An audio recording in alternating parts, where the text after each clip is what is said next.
sa'yo, yung kukulit. Kaya yun, tumingin na lang talaga ako sa sobrang walang magawa sa buhay. So, ayun nga, narinig ko kumakanta. Si Tita Ninik nga pala. Shoutout nga pala sa Tita Ninik na ang bait mo sa akin. Nagsama ngayon dalawa na to para pagtripan yung kambing tumitingin sa amin na para bang kilala kami.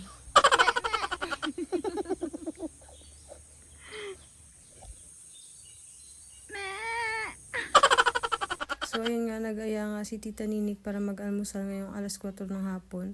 So, tinikman ko yung binili na malunggay pandesal. Ang sarap kasi ang sarap siya lalo pa pag mainit. Naalala ko kasi kapag sa province ng nanay ko, may pupunta talaga dun sa amin at bumibili kada umaga. Lalo pa mga alas 5, alas 6.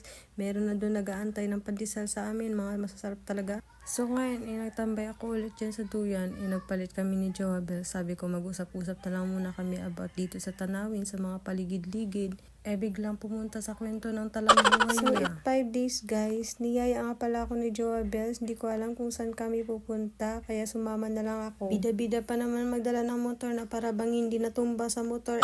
So, nakaligo na nga yung babae na yan. Pupunta na kami ng bayan. Oo, papunta kami ng bayan. Kasama pala namin si Kuya Makmak yung nasa unahan. Tapos yung driver naman namin si Ace. So, ito pala yung dinadaanan namin palagi kapag pumupunta kami ng bayan. Kahit mataas, ikakayanin. Kasi may tiwala naman kami sa driver namin na si Ace. Kahit yung nasa paligid, makikita mo yung bangin. Na para bang maging 50-50 na lang yung buhay mo dito. Kapag siya yung driver mo. Kahit na mahirap yung daan dito ay madami kang magagandang tanawin.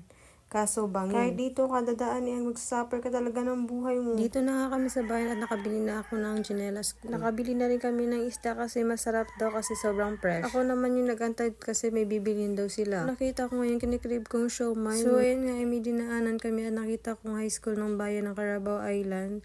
Doon mapapansin mo na lang yung pa-cross yung daan. Pauwi na nga kami kaso hindi ko alam kung ganito pala yung trip ni Ace.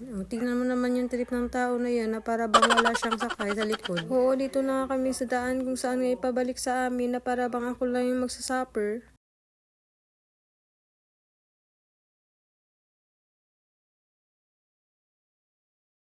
Oo, gabi na at nagsama sila ng mga dating katrabaho ng Joabels ko. Shout out nga pala kay Ranilin pati na rin sa Joabels niya. Oo, kumanta si Joabels dyan kasi daw sabi niya tawanan niya na lang daw yung problema kaysa tumampu ka dyan. Hi ilang.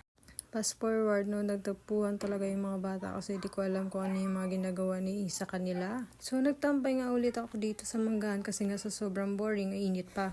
Kaya paghapon ay pumunta ako mag-isa sa dagat kasi nga gusto ko muna mag-isa. Huy, para pang broken yarn. Niyaya naman ako ni Joabels pagsapit ng gabi kasi magtatambay daw doon sa baybay kasi nga doon merong signal. Kumuha nga